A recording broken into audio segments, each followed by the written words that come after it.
Nos encontramos con el doctor Mauro Andino, abogado, especialista en materia penal, con estudios universitarios de Derecho y Ciencias Políticas en España, Argentina y en nuestro país.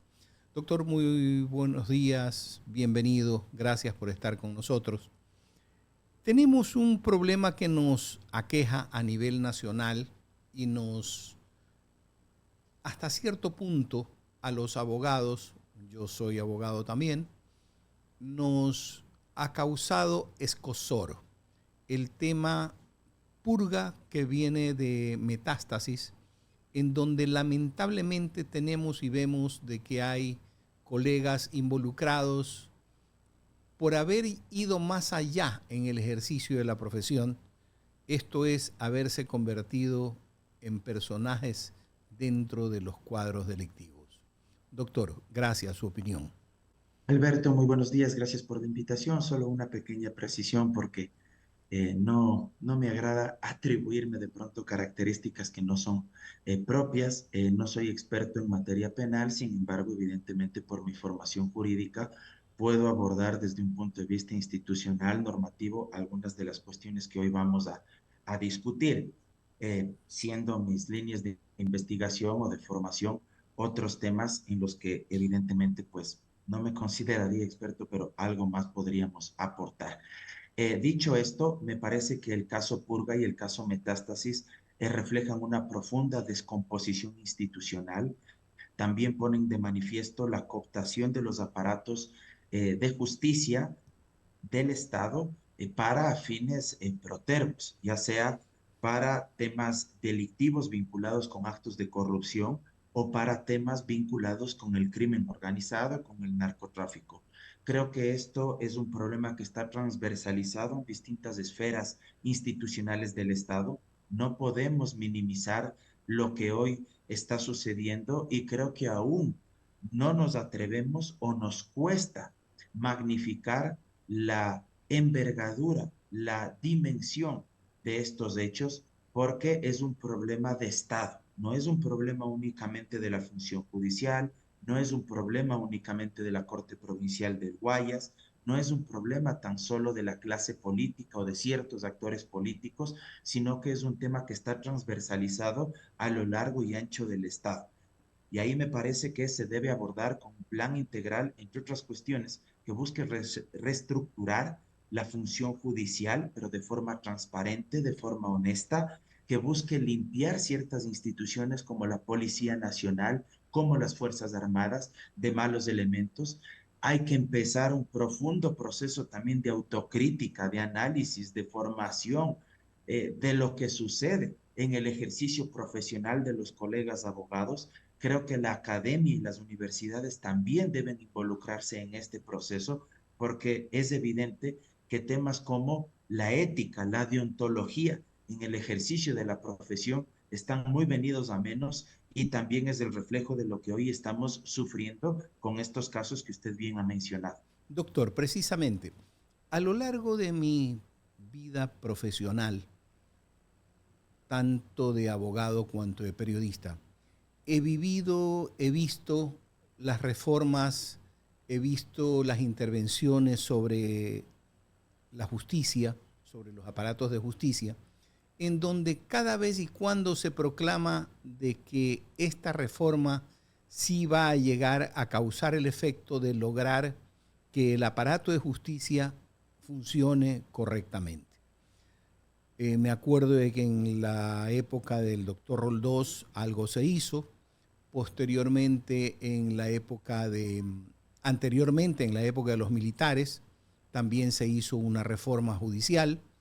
Luego, más adelante en el tiempo, se cambiaron personas de la Corte Nacional, de la Corte, sí, Nacional, a través del Congreso, que era quien nombraba precisamente a los miembros de la Corte Suprema, luego en el gobierno de Febres Cordero, luego y finalmente la gran reforma judicial que se realizó en el año 2009, 2010, 2008 con Correa. Y tenemos este resultado. ¿En qué estamos fallando? ¿Qué es lo que no estamos poniendo que luego de la reforma que nos da esperanzas, terminamos en lo mismo.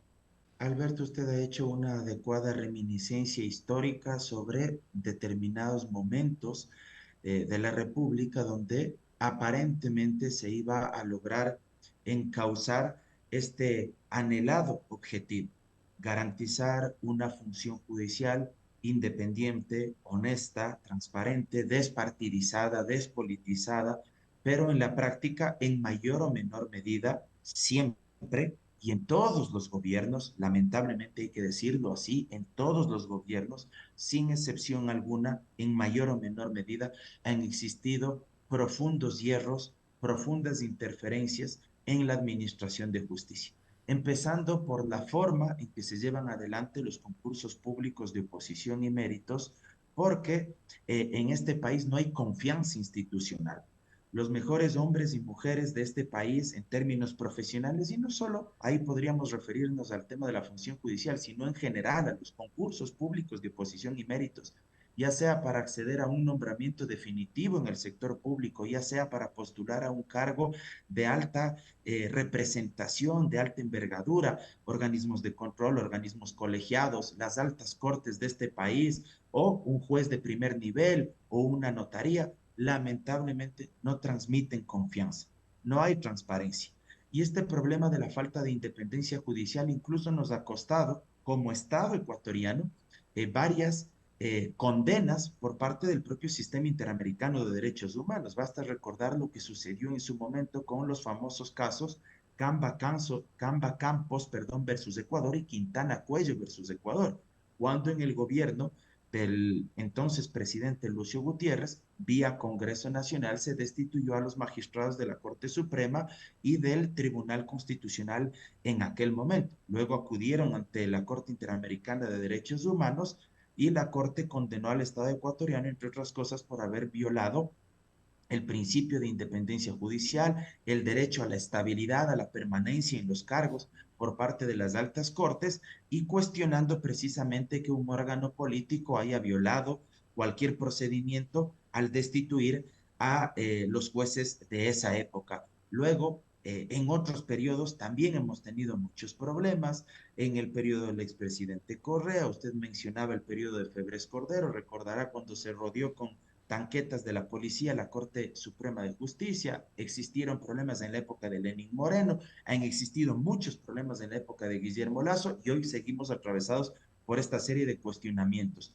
Yo creo que es fundamental en este sentido y sin que esto signifique renunciar a nuestra soberanía y a nuestra capacidad como ecuatorianos para llevar adelante concursos públicos de oposición y méritos, pero yo sí creo que en este momento sí se hace necesario conformar una veeduría internacional, cuanto menos, si es que se llegara a un proceso de depuración total, por ejemplo, de las cortes del país, pero al menos en lo que se acerca. Este concurso para designar jueces y juezas de la Corte Nacional de Justicia, me parece que necesitan la conformación de una veeduría internacional, por ejemplo, tener el apoyo del sistema de Naciones Unidas, de organismos internacionales que se dedican a reformas institucionales en materia de administración de justicia para tratar de dotarle de mayor transparencia y de mayor pulcritud a estos concursos y motivar a que los mejores hombres y mujeres, reitero, se animen a Me participar, porque asalta, caso contrario, los mejores tienen miedo, se retiran, reculan y dicen, no, yo en eso no me meto porque ya están una lista previa que claramente van a ser los ganadores. me asalta el recuerdo. Gustavo Yal, que fue representante de Pro Justicia y de algunos organismos que tenían que ver directamente con el control de la calidad de la justicia. Gustavo Yal llegó a ser presidente del Consejo de la Judicatura y se atribuye que a partir de ahí, de las listas que designó, vienen precisamente una cantidad de jueces que en este momento están siendo procesados. Entonces, no es de que me tiene sin cuidado la posición política de Yalc, me tiene preocupado es de que al haber pertenecido él a un organismo de ese nivel como Pro Justicia, que marcó un hito incluso a nivel americano, venga y creen un aparataje de justicia que que luego está destinado o dedicado a venderse al mejor postor. Entonces, ¿cuáles serían esos organismos que podríamos llamar o que podría el Estado o que nosotros como abogados podríamos presionar para que vengan y nos den la ayuda para conseguir una designación de corte o una estructura judicial que responda realmente a los intereses de justicia? Mire, Alberto, primero no sé qué tanta certeza exista, y ahí yo no lo he revisado, confieso aquello, respecto de si los jueces que actualmente están siendo procesados por estos casos, purga, metástasis, efectivamente fueron designados en su momento en el periodo del doctor Yalca. Ahí me parece que habría que hacer un análisis absolutamente riguroso. No estoy diciendo que no hayan sido designados ahí, pero tampoco estoy diciendo que necesariamente hayan sido designados en ese momento. Creo que esa información sería importante validarla para tratar de tener mayor certeza, porque a veces también en esta dicotomía política empezamos a buscar únicamente ciertos culpables y empezamos a atribuirles responsabilidades que de pronto pueden como no pueden tener, ¿verdad? Entonces, siempre sería importante precisar en qué momento mismo ingresaron a la carrera judicial los funcionarios que actualmente están siendo procesados por estos casos que a todos nos han escandalizado. Luego, yo sí creo que se puede pedir ayuda al sistema de Naciones Unidas. No sé si valga la pena la Organización de Estados Americanos, algo podrían contribuir más allá de los cuestionamientos que también en determinados momentos han existido, sobre todo por quien preside este organismo, pero yo sí creo que hay que conformar una veeduría internacional, y ahí agrego otro elemento. Creo que hay que incorporar a la Universidad Ecuatoriana, pero no solamente a la universidad privada o no solamente a la universidad pública. Creo que ahí se necesita el compromiso de ambos sectores del sistema de educación superior, de la universidad ecuatoriana, tanto de aquellos que pertenecen a universidades prestigiosas del sector privado como aquellos que pertenecen a universidades muy prestigiosas del sector público. Y ahí creo que hay que exigir el compromiso de la academia, el compromiso de los docentes universitarios. Creo que esto es fundamental para que puedan ser partícipes de una veeduría que transparente este tipo de concursos, porque caso contrario se seguirá manoseando, se seguirá promoviendo interferencia en estos concursos, y al final no tendremos a los mejores, sino a aquellos y aquellas que responden o a intereses políticos o a intereses económicos muy cuestionables como los que hoy estamos viendo. Es un hecho el que los jueces que están en este momento cuestionados, por la edad, algunos responderían a graduaciones jóvenes y en cambio que otros responderían a graduaciones anteriores de la Universidad Ecuatoriana. Entonces no podemos señalar de que los viejos son los dañados ni que los jóvenes son los dañados. Esto me lleva a pensar de que la universidad en su formación ha fallado.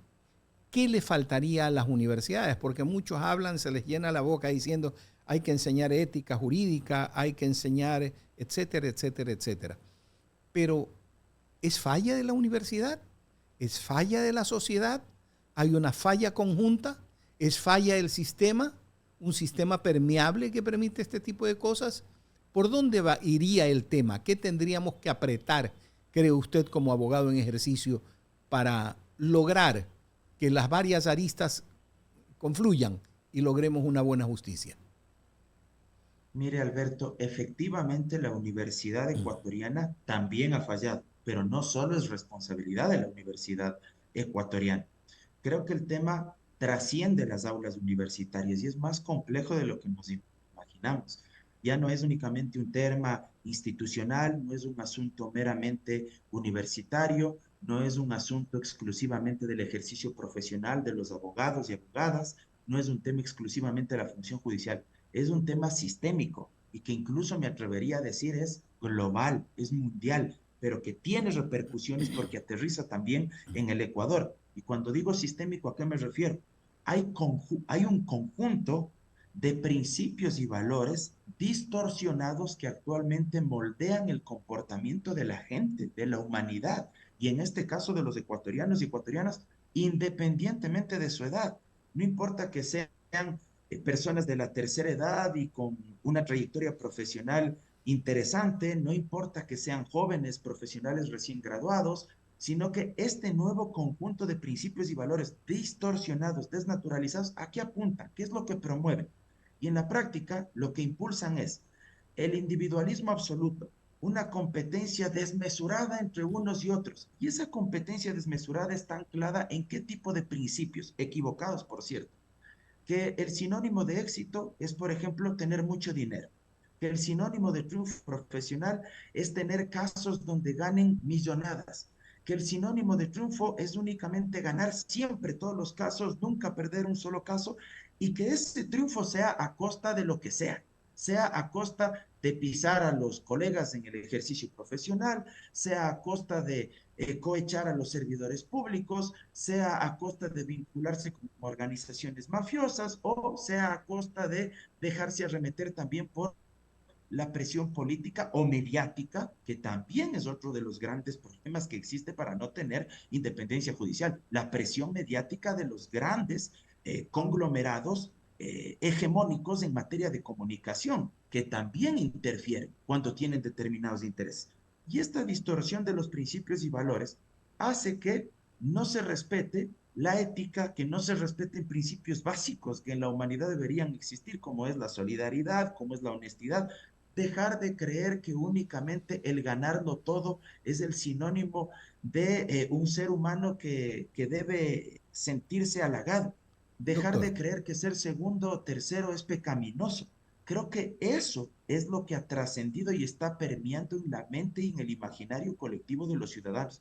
Y para poder desmontar esto y poder entender que la plata o que ganar siempre todos los casos es sinónimo de éxito, me parece que hay que trabajar a través del sistema educativo, a través de los medios de comunicación, a través de la familia, es decir, en distintos espacios para tratar de remodelar esas conductas y dejar atrás estas otras prácticas que tristemente hoy nos están carcomiendo. Cierro con esto. así es. Lo que yo menciono, basta mirarlo en los colegas muy jóvenes, varios de ellos vinculados al caso Metástasis. ¿Cómo entender que chicos tan jóvenes con un futuro profesional todavía por construirse, todavía por sembrarlo, por cosecharlo, ya a los 30, 31, 32 años hayan tenido tantos ingresos económicos de la noche a la mañana o se hayan dejado seducir por estas bandas del crimen organizado? Es porque se quiere acumular riqueza, opulencia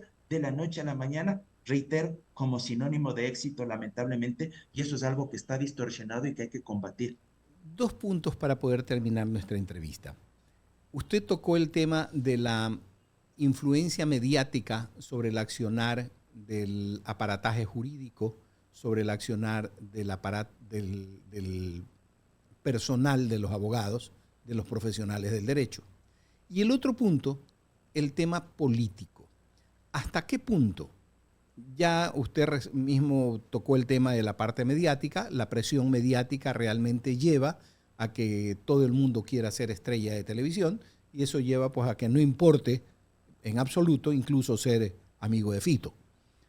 Pero la otra parte, la parte política, el rato en que se produce el maridaje entre la política, la justicia y la publicidad, ¿hasta qué punto esas tres patas de esa mesa han llevado precisamente a la situación en la que estamos en este momento? Primero, Alberto, respecto del tema mediático. Es innegable que si es que un gran medio de comunicación a nivel nacional, llámese televisión, prensa escrita o radios, con el nivel de alcance que tienen para masificar a las audiencias y difundir sus reportajes, sus notas periodísticas, es indudable que si es que esos medios de comunicación hegemónicos le empapelan, entre comillas, a un funcionario judicial, a un juez, a una jueza, a los miembros de un tribunal penal, a los miembros de una sala de la Corte Nacional de Justicia o a los miembros de la Corte Constitucional, y les empapelan mencionando que en manos de ellos está la resolución de tal o cual caso y ese gran medio de comunicación ya toma partido a favor o en contra de los procesados o de los investigados, es innegable que la independencia judicial se ve afectada. Porque a qué ser humano le va a gustar o le va a convenir que pongan sus nombres, sus apellidos, los de su familia y les expongan ante la vindicta pública antes de que resuelvan una causa. Evidentemente eso les pone contra las cuerdas. Y si es que ese medio de comunicación toma partido, como históricamente ha sucedido, evidentemente están presionando y están vulnerando el principio de independencia judicial. Ahí hay que atarlo con otro tema. En este país, la presunción de inocencia, que es un principio básico, universal, que todo régimen democrático y que todo Estado de derecho debería respetar, más si es que es un Estado constitucional de derechos y justicia, como lo señala nuestra Constitución, aquí se vulnera a cada momento. Alguien que ya está siendo investigado con una simple investigación previa probablemente ya es condenado. O del otro lado, si es que esa misma persona, en cambio, es aliada a los grandes medios de comunicación, probablemente es absuelto. Ni siquiera se menciona esa investigación en ese medio de comunicación. Luego, sobre el otro tema que usted bien planteaba, ciertamente hay una vinculación entre actores políticos, actores judiciales y actores del crimen organizado. Las generalizaciones nunca son buenas. Yo no creo que se pueda decir todos los políticos o todas las estructuras de esas organizaciones políticas están vinculadas. Creo que eso también sería injusto, como sería injusto decir todos los jueces y juezas son corruptos. Pero creo que hay actores que sí están ahí atravesados o que tienen vínculos, lamentablemente, y por eso es que hoy ha salido a la luz con estas investigaciones por parte de Fiscalía. Pero ahí hay que analizar cuáles son las causas estructurales de esto. Por ejemplo, ¿qué deberíamos hacer para mejorar los controles sobre el financiamiento electoral en las campañas políticas? Ahí es, por ejemplo, donde se originan este tipo de vinculaciones. Porque ciertos candidatos o ciertos actores políticos, no todos, ni toda la estructura de una organización política reciben un financiamiento y eso habría que investigar y que mejorar los controles y ese financiamiento luego repercute en las decisiones políticas que van a tomar cuando ya llegan al cargo de elección popular. Desde temas que históricamente son conocidos, adjudicación de contratos para obra pública porque les financiaron la campaña, o luego lo que hoy estamos observando, ciertos vínculos incluso ya con el crimen organizado. Entonces, creo que ahí hay que mejorar los controles. Creo que los partidos y movimientos políticos, todos, los de derecha, los de izquierda, tienen que hacer mea culpa y tienen que depurar sus filas. Así como exigimos que se depure la Policía Nacional, las Fuerzas Armadas, en la función judicial, los partidos y movimientos políticos también deben depurar sus filas, deben mejorar los controles, los procesos investigativos internos, cómo se manejan sus recursos, de dónde reciben financiamiento, a quién piden apoyo. No está mal que alguien financie las campañas si es que es de forma transparente, pero lo que está mal es que reciban financiamiento a cambio de. Eso es lo más pernicioso. Entonces creo que ahí hay algunas cuestiones que debemos discutirlas y analizarlas de manera urgente. Definitivamente, doctor. Desde ya le molesto para hacer una próxima entrevista y si algún rato está usted por Guayaquil, sería interesante que la hagamos en vivo, en directo, para poderla transmitir en ese mismo instante. Los temas que hemos tocado con usted son profundos, pero no se acaban ahí. Hay que continuar con esa misma línea de entrevista que hemos tenido, tanto sobre la acción de la universidad, la acción de la sociedad, la acción de la justicia y, ¿por qué no?, entrar a ver los correctivos que se requieren dentro de los mismos estatutos legales que rigen el país. Doctor, muchas gracias por haber estado con nosotros. Muchas gracias a usted, Alberto, y siempre a las órdenes. Abrazo enorme. Gracias, felicidades. Estuvo con nosotros el doctor Mauro Andino, conocedor de la materia legal y con quien hemos comentado sobre el caso Purga y el caso Metástasis.